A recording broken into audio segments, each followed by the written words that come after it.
This is Brother Ron, and welcome to We All Be News Radio and TV, the news-free Dixie for the 21st century.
Colored people is free, ought to be awful thankful. And some of them are sorry they are free now. Some of them now would rather be slaves. Which would you rather be, Uncle Phil? Me? Which I'd rather be? You know what I'd rather do? If I thought, had any idea, that I'd ever be a slave again, I'd take a gun and just end it all right away. Because you're nothing but a dog. You're not a thing but a dog.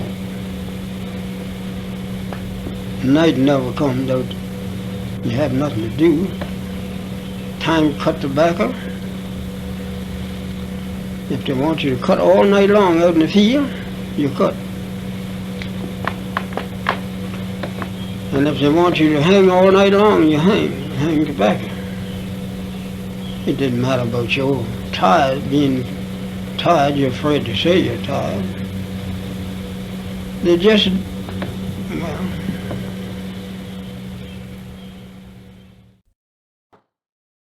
Greetings, family, and welcome to another wonderful infotainment edition of The Artivist Thinks.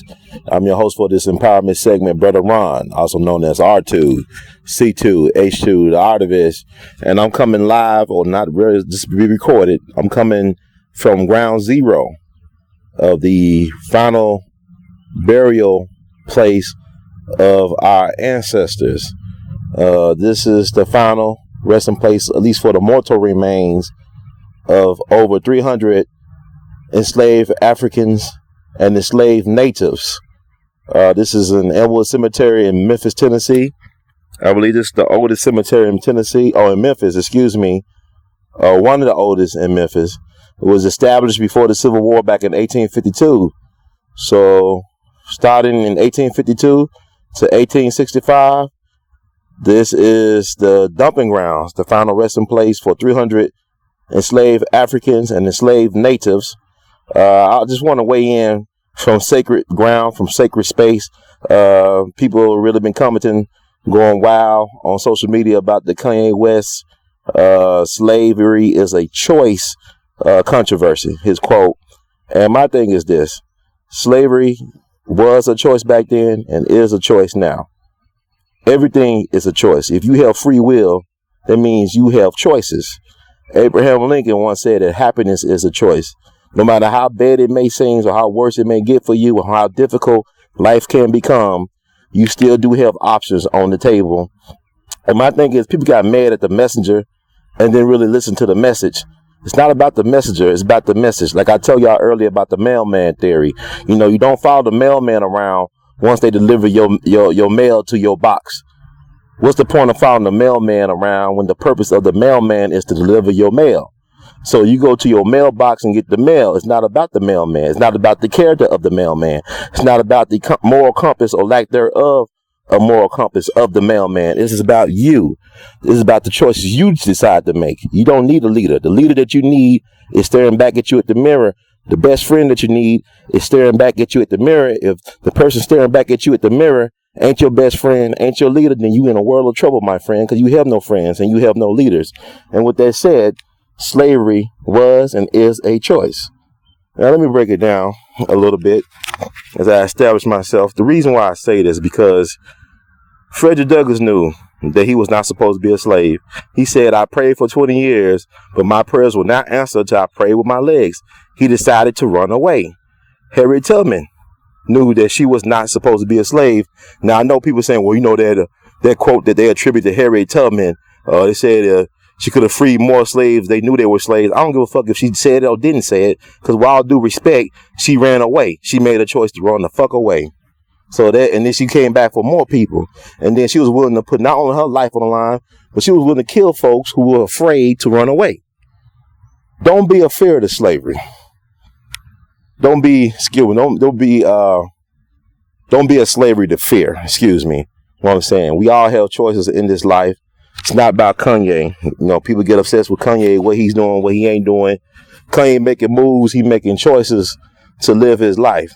Now, you got to make a choice to live your life. Your life is your movie. You are the director. You are the star actor. You are the executive producer. You are the screenwriter of your movie. This is your movie. See, the thing about it is we got to reclaim the narrative as people of color. As if you want to say you are descendant from enslaved Africans, some black people, so-called black folks, believe they're not descended from enslaved Africans, but they're descended from the real aboriginals and natives of this continent, of this land, of Turtle Island. What I want to tell you is that whatever you decide, you got to claim that narrative. You got to reclaim the narrative. You got to become the hero or the Heru and the Shiru in your own story. Stop letting people tell you that you are descended from slaves. Nobody's born a goddamn slave. Slavery is not in your damn DNA. Slavery is not in your damn DNA. Greatness is in your DNA. Reclaim the narrative. Stop being a sucker and fool for everybody. Stop wanting everybody to feel sorry for you. So many people say they believe in God, but they always begging the devil for mercy. Once again, so many people say they believe in God, but they always begging the devil for mercy. How many masters do you have? You know, people are afraid to make choices. I'm going to tell you something. Dr. King said it best. If a man ain't willing to die for anything, he ain't fit to live. If a man is not willing to put his life on the line for anything, he's not fit to live. Nat Turner knew that he was not supposed to be no slave. Harriet Tubman knew. Frederick Douglass knew that he was not supposed to be no slave. So why don't you know that? You know, we make choices every day. Y'all slavery to convenience. Y'all slavery to convention. A lot of us are slavery to a check.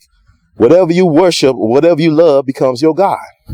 So stop being a slave. Make a choice. Or you can be a slave, but don't blame nobody but yourself if you decide to remain a slave.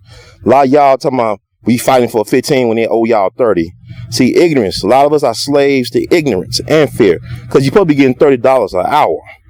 That's real minimum wage. We're not even talking about living wage. We make choices and say, well, why they do this to us? Because we decide to let them do this to us. Eleanor Roosevelt said, no one can make you feel inferior without your consent. Once again, former First Lady Eleanor Roosevelt said that no one can make you feel inferior without your consent. Take control of the narrative. If you never have control of your narrative, if you are never in control of your narrative, you could never win. The lion would never get to tell his story. It'll always be about the hunter, not the hunted. The hunted will always be the victim. Reclaim your victory. It's in your DNA. Greatness is in your DNA, not slavery. Greatness is in your DNA. Our ancestors knew that. A lot of them fought back.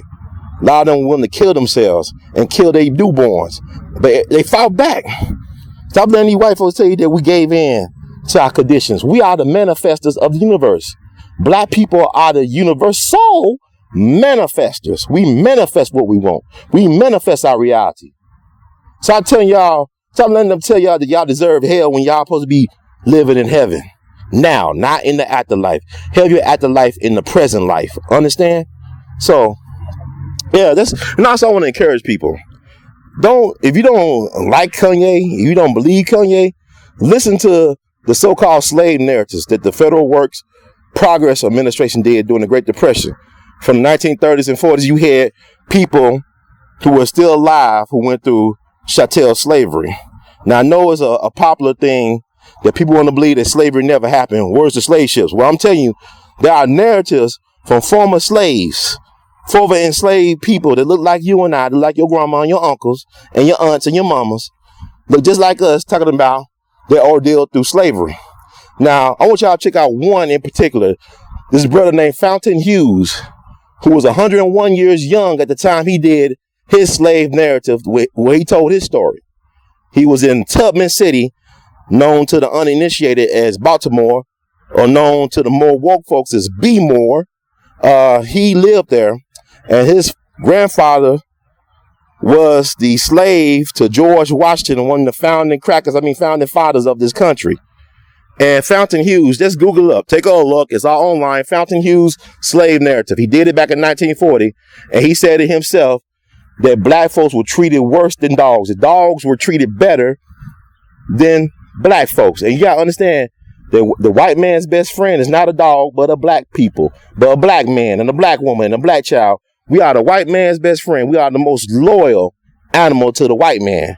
No matter what the hell they do to us, we are the most loyal, the most forgiving, the most patient with white folks. But what he said was, if they brought back slavery, he said black folks were not treated better or treated worse or treated lesser than a dog. Dogs were treated better than black people. But he said if they brought back slavery, he'd blow his head off.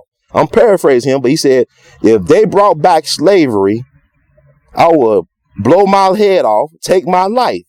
He made a choice. He said, to hell with slavery. I'm not going back to slavery. What y'all think is, y'all don't understand that real freedom has no safety net. There is no social security in real freedom. A lot of y'all are afraid of freedom. When I say freedom, I'm saying, well, talking about like you have health insurance and you have a good paying job with guaranteed wages. You have tenureship at your college if you're an academic.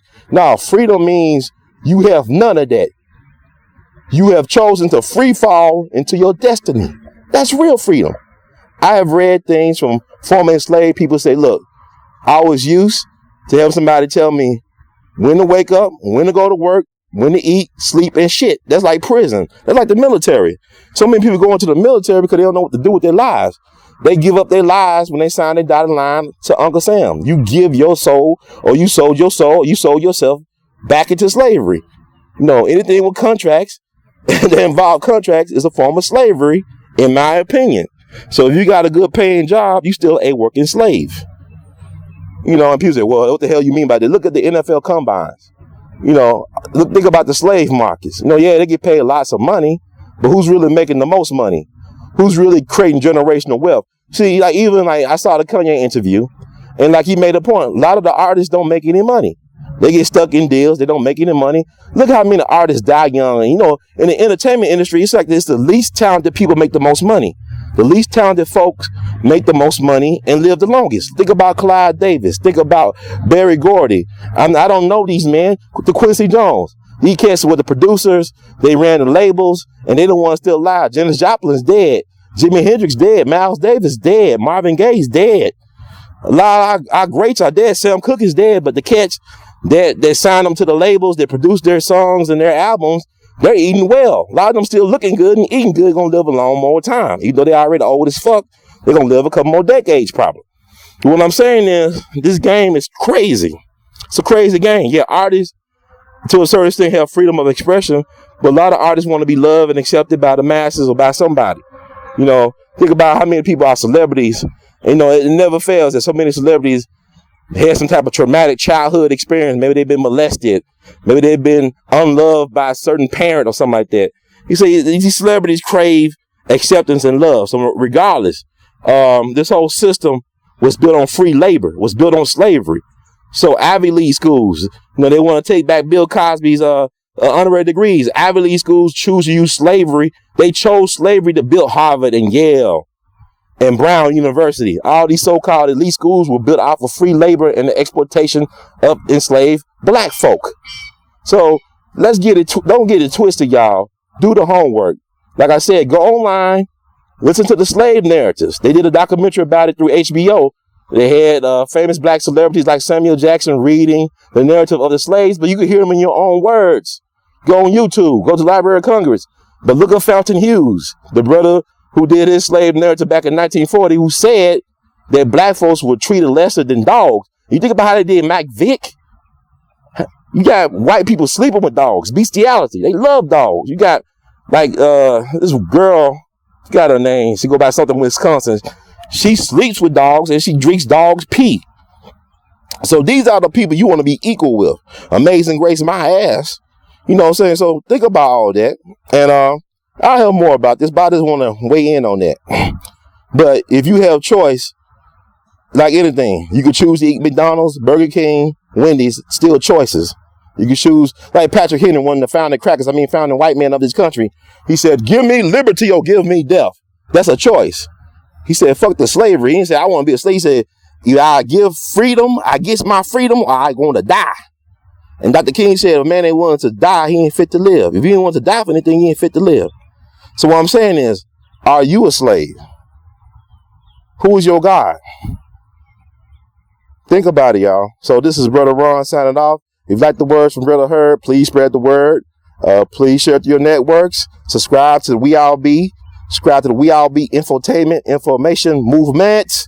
Because information is power and knowledge is the currency of the universe. Please feel free to donate. You can make a one-time donation to PayPal or recurring donation to patreon.com/We All Be. You can buy Artivist gear. Like this shirt right here features my great grandfather, my paternal grandmother's father. His name was T.J. French, Talmadge French. He come from Greenville, South Carolina. His last name was Perret.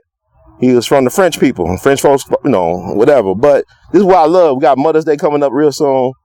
When he was living in Greenville, his mother lived next door to a white man who had a bull, and she had a clothesline near the property line. So every time she would go out to hang her clothes or to take her clothes out the hanger or out the clothesline, the bull would charge at her. And so she was in fear of her life. And my grandfather asked the white man nicely, sir, could you please move your bull away from our property line near our clothesline? And basically the white man said, nigger, go to hell, and threatened my great-grandfather's life. So my great-grandfather came back. As you can see, I drew him with a gun. He was known for carrying guns on his person. Black folks back then was known for carrying guns because in any moment your life was in threat in this system of white mediocrity, they could lynch you for any goddamn thing. They could lynch you for refusing to run an errand, for refusing to move off the sidewalk, for looking at a white person in the eye. It was so many things they lynched black folks for back in the day. So my my great grandfather came back to the white man's house and blew his ass away, had to run away from Greenville, South Carolina, end up meeting my future great-grandmother in Joplin, Missouri, end up settling in Kansas City, Kansas, became one of the first black people to own property in Kansas City, Kansas. He ran several successful businesses. He was a master barber by trade, okay? That's what he did. Ended up having kids late, had about 10 kids, including my grandma, who was the baby. And he died during the early days of the Great Depression, getting ready for church. So, my grandma from Kansas City, Kansas, right? He changed his name from Perret to French. I guess to pay homage to his French roots. But had he not did that, had he not stood up to protect his mama's womanhood, even though he couldn't see his mama from after that point on, I'm here because he fought back. He said to hell with being a goddamn slave, and he fought back. And not only he defended his mama's womanhood, but also he promoted his own manhood. And because of what he did, I am talking to you all right now. So our ancestors fought back. They chose to fight back. A lot of them fought back, and a lot of them were successful. If he was not successful, I would not be here talking to you right now. So thank you all for listening. Got more to come. I don't see how nobody else could do it, man. I just got so much going on because I'm not only just doing podcasts and video things, I'm doing things in real time in this world, man. We're changing the game. We got the Jimmy Lunsford Jamboree Festival coming up. We got the unveiling of the historic marker for the Fort Pillow Massacre victims, our ancestors, our righteous ancestors with the victims of Nathan Bedford Forrest, a prominent slave trader, the first Grand Wizard of the Ku Klux Klan, and a war criminal. He led the Fort Pillow Massacre, which killed 300 black men, women, and children. And We All Be Group Incorporated is leading the way to reclaiming the narrative of our righteous ancestors. So don't tell me about slavery was not a choice, okay? And don't call me out my name, because I got the goddamn receipts to prove that I'm doing the work. A lot of folks want to sit up behind their safety of whatever they had, anonymous avatars, and call out people because we have a different point of view. And we all can agree to disagree, but let's do the research. Like I told you, look up the slave narratives. Look up Fountain Hughes. Listen to the brothers and sisters, the ancestors who survived the Ma'afa, the Black Holocaust. Lynching survivors tell they tale. And I want to thank the ancestors for giving me the courage, because the ancestors are my entourage. So thank you all. Support We All Be. In the words of Great Duke Ellington, we love you madly. Keep on producing and pushing. Peace. One love.